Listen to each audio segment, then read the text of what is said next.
할렐루야.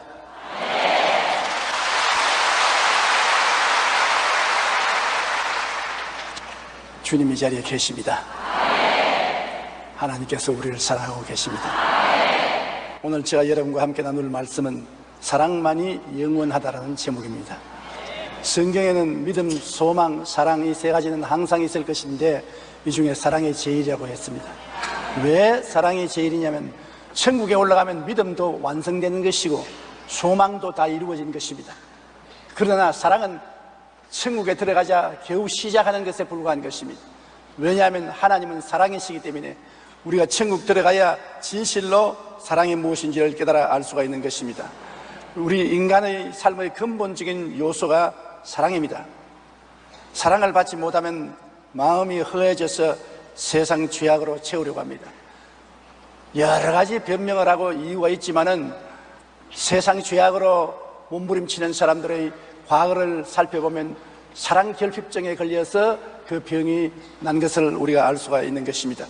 인간의 삶의 가장 근본적인 요구가 사랑입니다.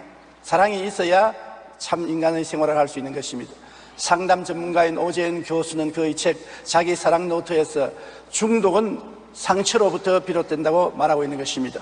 즉 내면의 공허함이 있을 때 사람들은 그것을 잊기 위하여 술, 약물 중독 혹은 일 중독 등 중독에 빠지게 되는 것입니다. 사랑을 받지 못하니까 그 대신 중독으로서 그것을 메꾸려고 하는 것입니다. 심리학자 로버트 피어스토는 모든 인간의 심리는 자신의 감정적인 필요가 충족되지 못하면 다른 사람이나 특별한 경험 혹은 특정 물건 등에 크게 애착을 느끼며 그러한 것들을 통해서 서로 위로하고 고통으로부터 자신을 지키기 위한 방어 기제로 삼는다. 그러나 이것은 단지 착각일 뿐이라고 말하는 것입니다. 사랑 대신에 여러 가지 주위 환경을 가지고 메꾸려고 하는 것입니다. 어떠한 사람은 고양이를 늘 안고 다니고 어떠한 사람은 개와 더불어 살고 이런 모든 것은 자기가 필요한 감정적 사랑을 채우지 못하기 때문에 주위 환경의 사물을 통해서 메꾸어 보려고 하는 것입니다. 사람들은 일반적으로 사랑을 받지 못하면 마음이 허해져서 세상 유혹에 쉽게 물들거나 세상 죄악으로 채우려고 하는 것입니다. 그렇기 때문에 사랑은 정말 필요한 것입니다. 사랑을 받지 못하고 자란 사람들은 언제나 세상을 적대시하고 경계한 것입니다. 마음을 좀처럼 열어놓지 않습니다. 자랄 때 쭉 핍박을 당하고 몹쓸 여김을 당한 사람은 세상에 성장하고 난 다음에도 늘 그러한 경험을 토대로 해서 사람들을 바라보는 것입니다. 그러므로 학대당한 자기의 과거의 생활을 기초로 삼아서 사람들에게 마음을 열지 않습니다. 본심을 나타내지 않습니다. 마음의 따뜻함을 보여주지 않는 것입니다. 이해하고 동정하는 것이 굉장히 힘듭니다. 왜냐하면 이해하고 동정한 경험이 없기 때문인 것입니다. 늘 학대당한 것과 멸시당한 체험만 있지 이해를 해주고 동정을 해주고 품어준 체험이 없기 때문에 그러므로 이해와 동정을 할 수가 없습니다. 아주 냉철하고 냉혹하게 되게 되는 것입니다. 비판과 빈정대는 경우가 많고 칭찬과 찬양을 하기가 좀처럼 힘든 것입니다. 나 이외의 사람을 사랑할 줄 모릅니다. 남을 받아들이고 남과 하나가 되는 이러한 일을 좀처럼 하지 못합니다. 사랑을 받지 못하고 경험하지 못한 남편이나 아내는 가정을 이루지 못합니다. 항상 그 마음속에 열등의 심과 좌절감으로 몸부림을 치고 고통을 당하기 때문에 진정한 행복이 무엇인지 알지를 못하게 되는 것입니다. 켄터키 루이빌 이과대학 병원 22세 된 환자가 입원했는데 위장이 심하게 망가져서 위절제 수술을 했습니다. 그런데 10개월 후에 다시 재입원해서 또 위장을 잘라냈었습니다. 그 다음에 또 다시 와서 세 번째로 위장을 잘라낼 수밖에 없는 그런 처지에 있자 외과 의사들은 이 외과적으로 고칠 병이 아니다. 그래서 정신과 병원으로 이 사람을 돌렸습니다. 정신과 전문의의 진찰을 받게 했는데 정신과의 치료를 하면서 그 위장이 이처럼 망가지게 된 이유를 알게 되었습니다. 그의 부모님은 그가 6살 때에 이혼하고 그를 다른 집에 양자로 보냈었습니다. 그러나 양부모는 그를 심하게 학대하며 고통을 주었습니다. 그 양부모의 학대와 고통이 심할수록 이 어린아이는 자기 부모에 대해서 깊은 감정을 가졌습니다. 나이가 좀 자라자 가슴 속에 칼을 품고 다니면서 부모를 마른 길거리에서 만나면 찔러 죽이겠다고 생각하는 것입니다. 그렇게 분노하며 복수의 원한을 품고 10년의 세월이 흐르자 그만 위장이 망가지고 마는 것입니다. 마음의 미움이 위장을 망가지게 한 것입니다. 오늘 의사들은 질병의 80%가 마음에서 온다고 말하는 것입니다. 병원에서는 수소문하여 그 부모를 찾으시나 아버지는 이미 세상을 뜨고 말았고 겨우 어머니만 찾을 수 있었습니다. 어머니를 아들의 병실로 안내하니까 어머니가 아들에게 눈물로 용서를 구했습니다. 처음에는 어머니에게 눈길을 주지 않고 외면하던 이 청년은 사흘이 지났을 때 어머니 가슴에 얼굴을 묻고 하염없이 며칠간을 말도 못하고 울기만 했습니다. 그리고 이 어머니와의 이야기를 나누고 사랑을 나누었습니다. 그러자 신기하게도 두 번이나 위를 절제하고 세 번째 절제하려던 위장이 깜짝같이 나와버리고 마는 것입니다. 건강을 회복한 것입니다. 사람이 사랑받지 못하고 자랄 때 그 마음의 미움과 원한이 쌓여 세상을 적대시하고 경계하게 되고 급기야 육신의 병까지 얻게 되는 것입니다. 저는 과학자들이 원숭이로 사랑의 힘을 실험한 결과를 읽어본 적이 있습니다. 과학자들은 한 원숭이를 태어나자마자 어미 품에서 떼어내어서 금속으로 만든 원숭이에게 틀을 입혀놓고 어머니처럼 새끼 원숭이 방에 넣어놨습니다. 새끼 원숭이가 아무리 매달려도 아무 반응이 없고 감정이 없고 차디찬 어미인 것입니다. 그 다음에 이 새끼가 자라서 어미가 되었었습니다. 자기 새끼를 낳았는데 새끼에 대한 사랑을 할 줄 모릅니다. 새끼가 근처 오면 발로 차버리고 젖가슴에 매달리면 물어 찢고 새끼를 기르지 못합니다.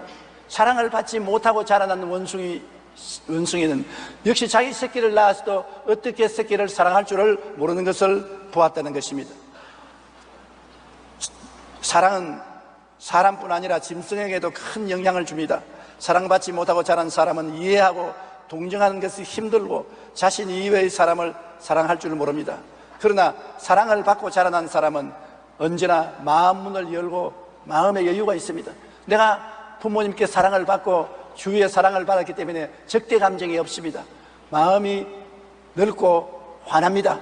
그렇기 때문에 여유 있게 사람들과 대화를 하고 생활할 수 있는 것입니다. 그리고 긍정적인 삶의 자세를 갖게 되는 것입니다. 모든 것을 비평과 비난으로 보지 않고 긍정적이고 적극적으로 사물을 대할 수 있는 마음의 태도를 가지게 되는 것입니다. 그리고 이웃을 사랑하게 되는 것입니다. 왜냐, 사랑받고 사랑 주는 것이 그에게는 생활의 통상이 되어 있기 때문에 이웃을 쉽게 사랑하게 되는 것입니다. 그리고 참된 행복이 무엇인지도 깨달아 알고 있는 것입니다. 에베소 5장 1절로 2절에 그러므로 사랑을 받는 자녀같이 너희는 하나님을 본받는 자가 되고 그리스도께서 너희를 사랑하신 것 같이 너희도 사랑 가운데서 행하라고 말한 것입니다. 사랑 가운데서 행하려고 하면 사랑을 받아야 되는 것입니다. 세상의 사랑을 받지 못했으면 예수님을 믿고 하나님의 사랑을 마음속에 받아야 되는 것입니다. 세상의 악한 사람, 깡패들, 중독자들이 예수님을 믿고 하나님의 사랑을 체험하고 난 다음 그 인격이 완전히 달라진 것을 우리는 많이 보고 간증도 듣고 있는 것입니다. 사랑이 사람을 사람되게 만들어주고 사람을 변화시켜 주는 것입니다. 몇 해 전에 칭찬은 고래도 춤추게 한다는 책으로 많은 사람들이 칭찬의 중요성을 인식시킨 저자가 있었습니다. 캘리포니아의 오렌지 재배 농장에서 농사 짓는 사람들에 의하면 오렌지를 심어놓고 매일 아침 밭을 지날 때마다 오렌지 나무야, 내가 너를 사랑한다. 너 참 예쁘다. 너 잘 자란다. 정말 고맙다. 이렇게 칭찬을 해주면 오렌지가 벌레도 안 먹고 맛도 있고 잘 자란다는 것입니다. 나무도 사랑해주고 칭찬해주면 잘 자라고 열매도 잘 맺는다는 것입니다. 칭찬은 짐승도 춤추게 하고 식물도 잘 자라게 하는데 하물며 사람은 말할 필요가 없습니다. 우리는 항상 내가 사랑받고 있는가를 생각해 보아야 되는 것입니다. 오늘 여러분은 사랑을 받고 있습니까? 남편에게, 아내에게, 자식에게, 형제나 이웃에게 사랑받고 있습니까? 모든 사람은 사랑을 받고 인정을 받기를 원합니다. 사랑을 받지 못하고 인정을 받지 못하면 삶은 황무지가 되고 마는 것입니다. 사랑은 조건이 붙으면 사랑이 아닙니다. 이렇게 하기 때문에 사랑한다. 그러면 그건 사랑이 아닌 것입니다. 우리는 부부의 사랑도 골로새서 3장 18절로 19절에 아내들아 남편에게 복종하라. 이는 주 안에서 마땅하니라. 남편들아 아내를 사랑하며 괴롭게 하지 말라고 말하는 것입니다. 사랑은 조건이 없습니다. 기네스 북의 세계 최장수 부부로 기록된 영국인 퍼시 105세와 플로렌스 에로스미스 100세 부부의 이야기가 화제가 된 적이 있습니다. 플로렌스는 교회학교 교사로 마을의 작은 교회에서 결혼을 했습니다. 그리고 이들은 80년 동안 행복에 살았습니다. 사람들이 어떻게 오랜 세월 행복하게 살 수 있느냐고 물었습니다. 남편은 이렇게 대답했습니다. 전 아내에게 늘 사랑해요라고 말하죠. 그 아내는 말하기를 전 남편에게 늘 여보 미안해요라고 말했다. 사랑해요, 미안해요, 그것을 매일같이 말했는데 그것이 그들로 하여금 장수하고 행복하게 만들었다는 것입니다. 이 부부는 평생 서로에게 따뜻한 관심을 가지고 배려하며 살았습니다. 그리고 화가 났을 때는 아무리 다투었더라도 사랑으로 용서하고 새로운 날을 맞이했습니다. 모든 사람들은 사랑과 인정받기를 원합니다. 특별히 부부는 상대로부터 인정받고 사랑받아지기를 원합니다. 이런 건강한 부부 생활이 장수의 복을 가져오는 것입니다. 우리가 가만히 보면 부부간에 여간해서 딱 맞는 부부가 별로 없습니다. 제가 50년 동안 목회하면서 우리 성도들을 살펴보면 천생연분이 된 사람 별로 없어요. 후생연분이 많아요. 그러므로 조건이 많습니다. 내가 가만히 보면 어떤 부인은 어머니 같은 부부가 있습니다. 부인이 있습니다. 남편을 자식처럼 돌봐주는 그런 부인도 있습니다. 그런가 하면 가정교사와 같은 부인도 있습니다. 남편에게 늘 꾸중하고 잔소리하고 간섭하는 가정교사와 같은 부인도 있습니다. 그 다음에는 투정하는 아내가 있습니다. 투정하고 늘 불평하고 남편만 만나면 불평하고 원망하고 투정하는 부인이 있습니다. 그렇지 않으면 자유부인이 있어요. 아예 책임 없이 집안 살림은 엉망으로 내버려두고 밥만 먹으면 밖으로 나가는 겁니다. 자유부인입니다. 그 다음에는 목석 같은 부인도 있어요. 남편이 나가면 나갔는가 보다, 들어가면 들어가는가 보다, 있으면 있는가 보다, 없으면 없는가 보다 아무 반응이 없어요. 목석 같은 그런 부인도 있는 것입니다. 그런가 하면 남편도 아버지 같은 남편이 있어요. 참 부인을 아버지가 딸을 사랑하는 것처럼 돌봐주고 사랑하고 용서하고 관용하는 아버지 같은 그러한 남편이 있는가 하면은 초등학교 교장 선생님 같은 남편이 있어요. 늘 아내를 꾸짖고 교훈하고 가르치려고 하는 남편이 있는 것입니다. 그렇지 않으면 불평 많은 남편, 들어오면 부인에게 한시도 쉬지 않고 불평하고 원망하는 그런 남편이 있습니다. 그렇지 않으면 책임 없는 남편입니다. 집안이 어떻게 되든 책임하지 않습니다. 자기만 잘 먹고 밖에 나가서 잘 입고 잘 살면 되지, 집은 돼지 소굴이 되어도 관심을 안 갖는 남편도 있는 것입니다. 그 다음에는 벙어리 남편이 있는 것입니다. 집에 들어와서 두 마디 밖에 말 안 합니다. 밥 줘, 자자. 부인이 무슨 말을 해도 대꾸하지 않습니다. 밥 줘, 자자가 꼭 그분이 하루 하는 말입니다. 이 실제로 서대문에 있을 때 우리 권사님이 하루 제게 찾아와서 이제 목사님 우리 남편하고 이혼을 해도 되겠지요. 자식들 다 길러서 마지막 시집장가 보냈으니까 이제는 이혼하랍니다. 아니 여태까지 자식 낳고 잘 살았는데 갑자기 이혼하더니 무슨 말은 그런 말씀하니까 우리 남편하고요, 내가 지금까지 살아온 이 시간 동안 하루에 두 마디밖에 못 듣습니다. 밥 둬, 자자. 이런 남편하고 내가 자식 때문에 살았는데 자식들 다 내보냈으니 이제 나도 속 시원하게 말하는 사람하고 만나서 살아봐야 되겠습니다. 정말 말 안 하면 답답하지요. 왜 부부 의사소통이 안 되느냐? 대개 부부간에 서로 대화를 할 때 부인은 손짓 발짓 하며 열심히 이야기를 하는데 남편은 텔레비 바라보고 멍하니 있고 신문 바라보고 고개만 끄덕끄덕합니다. 그러면 부인은 무시당한 감정이 생겨서 더 열을 내고 말을 하면 더 남편은 대답이 없는 것입니다. 왜 상대방의 신경을 곤두세우게 하고 무시하는 태도를 취하느냐 하면, 어느 연구자들의 연구에 의하면 어른의 경우 남성은 하루 평균 12,500단어를 사용하는 반면 여성은 그 2배가 되는 25,000단어를 사용한다는 것입니다. 남편은 12,000단어가 사용하면 할 말 다 했어요. 근데 부인은 25,000단어가 사용된다는 것입니다. 그런데 남자들은 직장에서 이미 12,500단어를 다 사용하고 집에 오기 때문에 집에 왔으면 거의 벙어리가 되어버리고 마는 것입니다. 하지만 아내는 25,000여 단어를 하루 종일 묵혀주었다가 남편이 오면 일시에 쏟아냅니다. 그러니 부부간의 대화에 문제가 생기는 것은 당연합니다. 남편은 신문을 보거나 텔레비전 앞에서 그저 조용히 쉬기를 원하는데 아내는 끊임없이 2만 5천 단어를 다 말을 해야 되는 것입니다. 그러니 남편이 자신과 같이 반응해 주기를 기대하지만 기대가 한 대로 반응을 안 해주니까 결국엔 나를 무시한다, 멸시한다, 못 살겠다, 충돌이 생겨나는 것입니다. 벙어리 같은 남편 앞에 끊임없이 말하고 싶어하는 부인은 딱딱거리며 충돌될 뿐 서로 간에 애틋한 관심을 표현할 줄 모르는 것이 오늘날 우리의 삶인 것입니다. 우리는 부부간의 사랑도 조건을 붙이지 말아야 되는 것입니다. 무조건 사랑해야 되는 것입니다. 우리가 변화식에서 이렇게 변화되면 사랑하겠다고 하면 절대로 변화 못 시킵니다. 남편이 아내 변화 못 시키고 아내가 남편 변화 못 시키는 것입니다. 무조건 하고 사랑해 줘야 되는 것입니다. 변화는 하나님이 하시지 사람이 변화시키지 못하는 것입니다. 무조건 사랑하고 기도해 주면 하나님이 변화시켜 주는 것입니다. 또 우리가 자식을 기르니까 자식과 같이 있으니 자식을 사랑해 주지 않습니까? 많은 사람들이 자식을 사랑할 줄 모릅니다. 그렇기 때문에 자식들이 부모의 사랑을 느끼지 못하고 외톨이가 되어서 비뚤어진 마음을 가지고서 집을 떠나게 되는 것입니다. 여러분, 자식을 사랑하는 사람은 많이 어릴 때 안아줘야 되는 것입니다. 이 스킨십이 굉장히 중요한 것입니다. 안아주고 뺨을 비벼주는 것은 자녀들의 마음속에 정말 사랑받고 있다는 확신을 얻게 해주는 것입니다. 그리고 어떠한 일이 있어도 될 수만 있으면 비평하지 마지 말고 칭찬을 해주는 게 좋습니다. 잘한다고 박수 쳐주고 칭찬을 해줬습니다.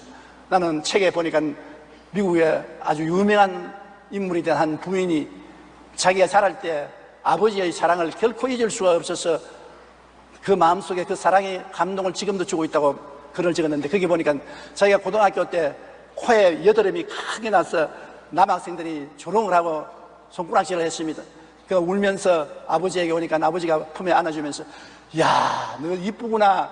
그렇지 않더라도 이쁜 얼굴에 빨간 여드름까지 났으니까 더 이쁘구나.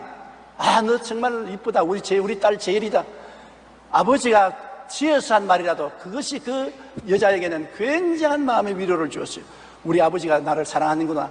그래서 나중에 시집을 가서 사회적으로 출세해서 훌륭한 자리에 올라가서도 어릴 때 그 아버지의 그 칭찬 한마디가 결코 잊어지지 않는다고 말하는 것입니다. 어린 자녀들을 칭찬해주고 인정해주지 무시하지 말아야 되는 것입니다. 자녀들을 무시해주면 평생에 그것이 마음에 잊어지지 않습니다. 나는 우리 아버지 어머니를 사랑하지만은 아버지에 대해서 생각만 하면 언제나 한 가지 떠오르는 것이 있습니다. 여름에 학교 대학 야구 시합을 했는데 동네 중학교가 야구 시합에서 이겼습니다. 너무 내가 기분이 좋아서 집에 오니까 아버님이 이웃 사람들과 앉아서 마루에서 이야기를 하고 계시는데 내가 아버지 오늘 야구 시합에 우리 동네 중학교가 이겼습니까? 시끄럽다! 어른들 이야기하는데 자신의 말.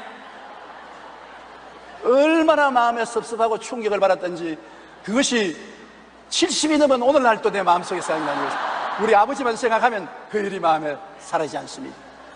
절대로 어릴 때 어린아이들을 무시하거나 인정해주지 않는 비평의 말을 안 하는 것이 좋습니다. 에베소서 6장 4절에 아비들아 너희 자녀를 노엽게 하지 말고 오직 주의 교훈과 훈계로 양육하라고 말하고 있는 것입니다. 어린아이하고 친구가 되어줘야 되는 것입니다. 우리 시대에는 어른이 어린아이하고 친구가 되면 면구스럽다, 부끄럽다고 생각하는 것입니다. 어른은 어른답게 있어야 되고 애들은 애들답게 있어야 되고 어른과 애들이 친구처럼 다정하게 지낼 수 없었습니다. 사회적인 유교적인 간섭이 그렇게 된 것입니다. 오늘날은 그렇지 않습니다.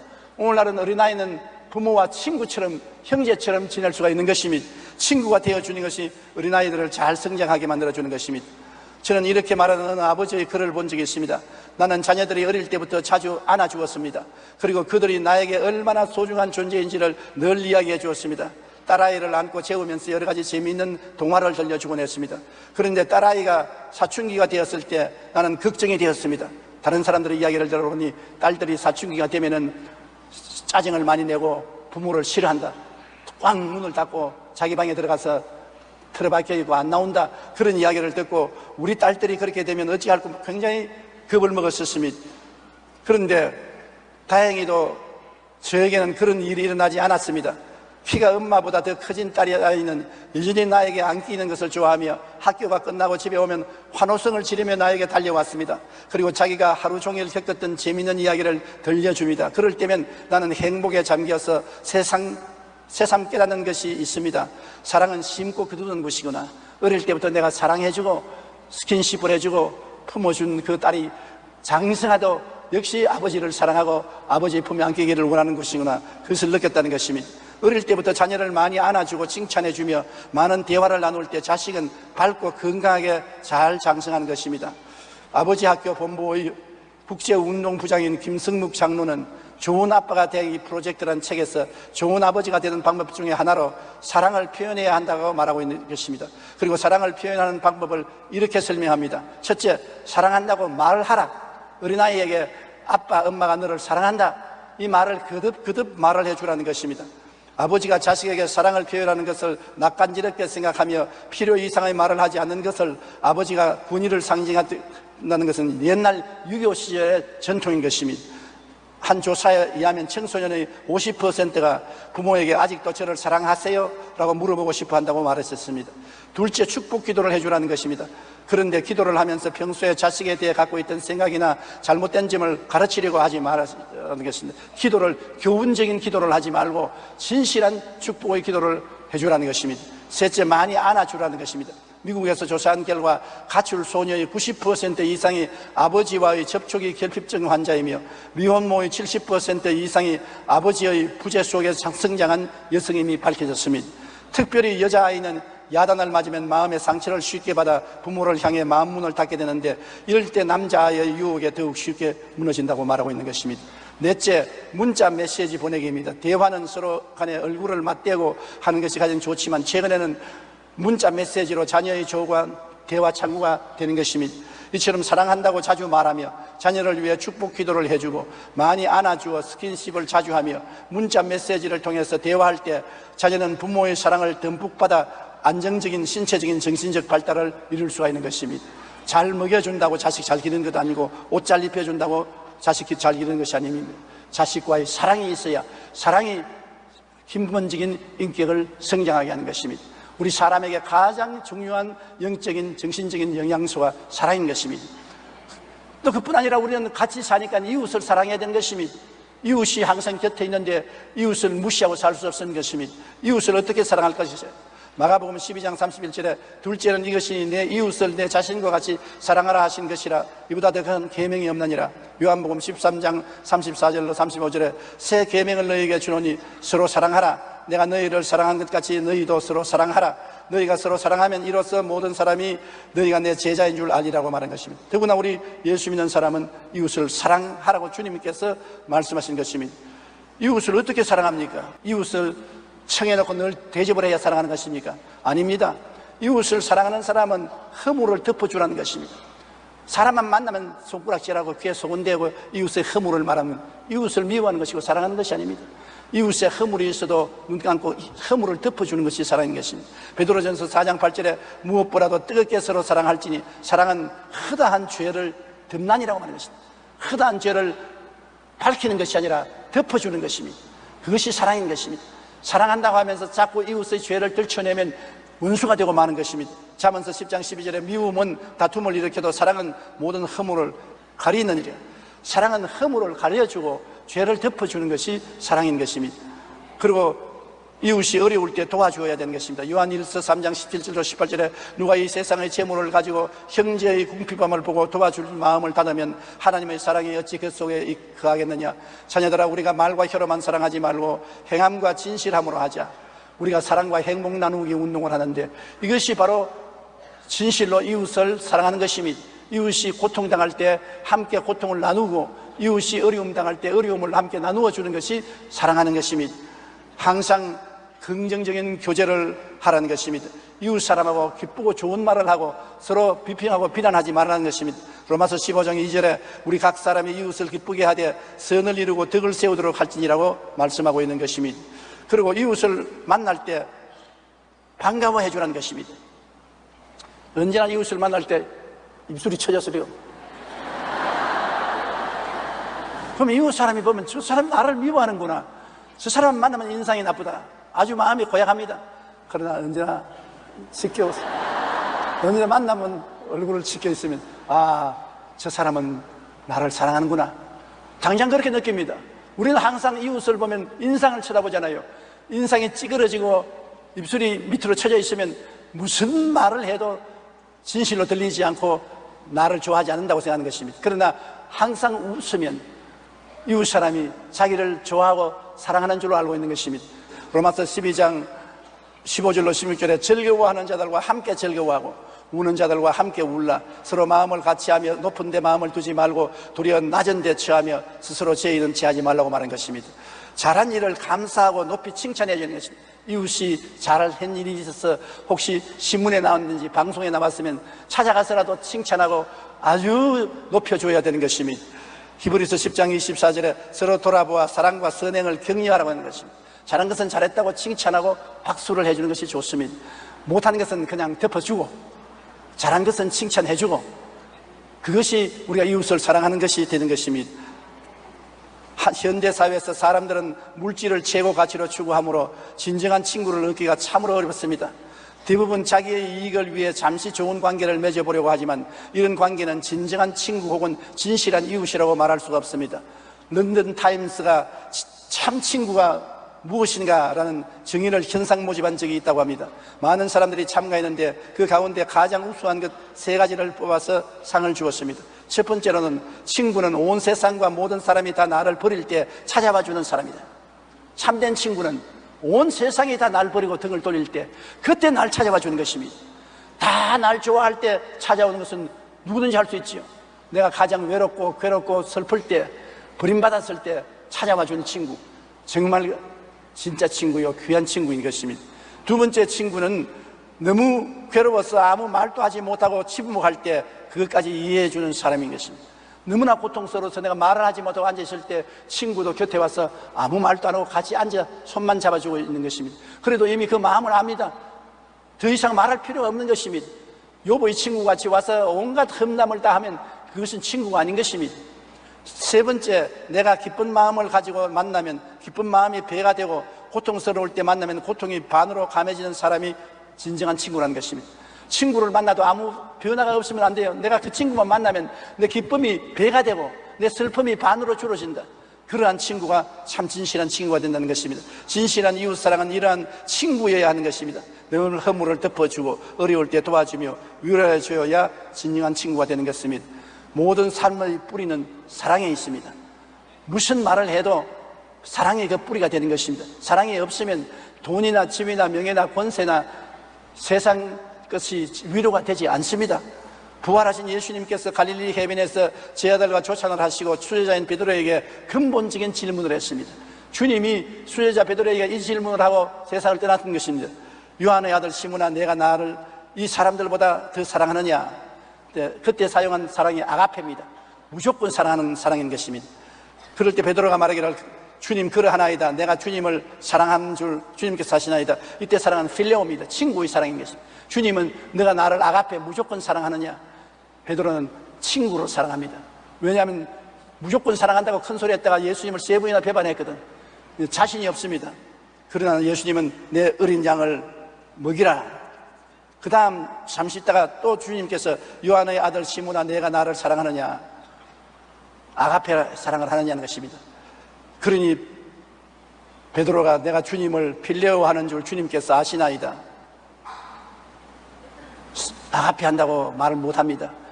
무조건 사랑은 못하고 그저 친구로 사랑합니다. 그러니 주님이 내 양을 치라. 그 다음 잠시 있다가 예수님이 요한의 아들 시몬아, 내가 나를 친구로 사랑하느냐? 필레오로 사랑하느냐? 그만 가슴이 덜렁덜렁 않습니다. 또 친구로 사랑한다고 했는데 또 이러다가 배반할지 어떻게 하느냐? 그래서 눈물 어린 목소리로 내가 주님을 친구로 사랑하는 줄 주님이 알지 않습니까? 나는 모르겠어요. 이 말 해놓고 난 다음 또 배반할지 내가 어떻게 합니까? 내 양을 먹이라. 주님께서는 시몬 베드로에게 다른 질문 안 했습니다. 내가 3년 동안 날 딸댕이에서 잘 배웠느냐? 훌륭한 교훈을 배웠느냐? 훌륭한 제자가 되겠느냐? 그런 걸 묻지 않았었습니다. 마지막 날 때 너 날 사랑하느냐? 3번 다짐을 했는 것입니다.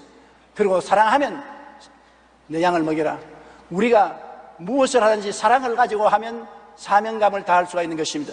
사람이 우리에게 사명감을 주고 무슨 일이든지 열심히 하게 하려면 사랑을 해야 되는 것입니다. 사랑은 모든 수고를 감내하는 것입니다. 어떠한 고통도 견딜 수가 있는 것입니다. 사랑은 진실로 자기에게 맡겨준 일을 다 할 수 있는 능력을 허락해 주는 것입니다. 우리가 이 세상에서 믿음, 소망, 사랑 세 가지가 늘 있을 것인데 그 중에 사랑이 제일이라고 말한 것입니다. 사실 맞아요. 사랑이 제일입니다. 사랑만 있으면 살아나갈 수가 있어요. 사랑이 없으면 모든 것은 살아나갈 수 있는 원천이 되지 못하는 것입니다. 그런데 우리가 이 사랑을 사람 속에서 발견하기가 힘듭니다. 너무나 각박한 세상 속에 서로를 이용하고 서로를 속이고 미워하고 하기 때문에 사랑을 발견할 수 없어요. 인류 역사 이후에 늘 사람들은 물고 찢고 싸우고 전쟁하며 살았습니다. 우리는 예수 그리스도 안에서 이 참 사랑을 발견할 수가 있는 것입니다. 하나님이 세상을 이처럼 사랑하사 얼마나 사랑했습니까? 독생자를 주셨으니 누구든지 저를 믿으면 멸망하지 않고 영생을 얻으리라. 우리가 하나님을 사랑한 것이 아니라 하나님이 먼저 우리를 사랑하셔서 독생자를 주셨습니다. 예수님은 우리를 사랑하셔서 우리를 대신하여 죄와 불의, 추악과 저주, 절망과 죽음을 걸머지고 몸짓고 피 흘려 주셨습니다. 그렇기 때문에 우리에 대한 하나님의 사랑은 변할 수가 없고 우리에 대한 예수님의 사랑은 변할 수가 없는 것은 사랑의 대가를 너무나 크게 지불했기 때문인 것입니다. 이렇게 크게 투자를 하고 난 다음에 그 사랑을 버릴 수가 없는 것입니다. 이러므로 오늘날 우리가 죄를 짓고 불의하고 추악하고 버림을 당하여 마땅하고 사람들에게 다 질시를 당해도 하나님은 우리를 불쌍히 여기시고 사랑하고 수고하고 무거운 짐진 자들은 다 내게로 오라, 내가 너를 쉬게 하겠다고 말씀하는 것입니다. 그리스도 안에 있는 하나님의 사랑에서 우리를 끊을 자가 없는 것입니다. 그러므로 우리가 항상 예수 그리스도 안에서 하나님의 사랑을 찾고 그 사랑 가운데서 살아야 되는 것입니다. 하나님의 사랑을 생각하고 하나님의 사랑으로서 아내를 사랑하고 하나님의 사랑으로서 남편을 사랑하고 하나님의 사랑으로서 자식을 사랑하고 하나님의 사랑으로서 이웃을 사랑하면 우리가 참 행복한 인생을 살아갈 수가 있는 것입니다.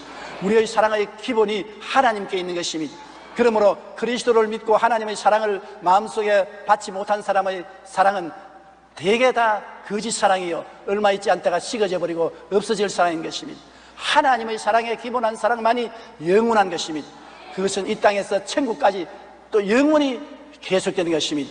누구든지 하나님의 사랑은 예수 안에서 받을 수가 있는 것입니다. 오늘 예수님은 이 사랑을 우리에게 주시기 위해서 우리에게 찾아와서 우리 마음 문을 두들기고 있는 것입니다. 누구든지 주의 음성을 듣고 마음 문을 열기만 하면은 예수님은 그 놀라운 하나님의 사랑을 가지고 우리 마음속에 들어오는 것입니다. 예수님과 신앙생활을 하면 세월이 흘러갈수록 그리스도의 사랑을 내 마음속에 깊이 느낍니다. 처음에는 별로 깊이 예수 그리스도의 사랑을 느끼지 못하다가도 세월이 흘러가면 정말 주님이 나를 사랑하시는구나, 그리스도의 사랑이 마음을 저리게 하는 것입니다. 그리고 그 그리스도의 사랑이 나로 하여금 살아갈 수 있는 용기와 힘을 주고 행복을 주는 것입니다. 이 그리스도 안에 있는 아버지의 사랑이 여러분에게 넘치시기를 주님 이름으로 축원합니다. 우리 기도하겠습니다. 사랑이 많으신 우리 아버지 하나님, 믿음, 소망, 사랑 이 세 가지는 항상 있을 것인데 사랑이 제일이라고 말한 것입니다. 아버지 하나님 안에 있는 그리스도의 사랑, 그리스도 안에 있는 아버지의 사랑, 이 사랑을 우리가 가슴 속에 받아들이면 우리가 정말로 사랑을 가지고 살아갈 수 있습니다. 하나님의 사랑을 가슴 속에 받아들이지 않고는 사랑을 가지고 살아갈 수 있는 힘이 없습니다. 인간의 사랑은 다 말라빠지고 변화되고 마는 것입니다. 우리 아버지여, 오늘 원하오니 예수 그리스도로 말미암아 하나님의 사랑이 우리 마음속에 넘치게 하여 주시옵시고 이 사랑으로 말미암아 이 세상을 사랑할 수 있는 힘을 허락하여 주옵소서. 예수님 이름으로 기도드리옵나이다.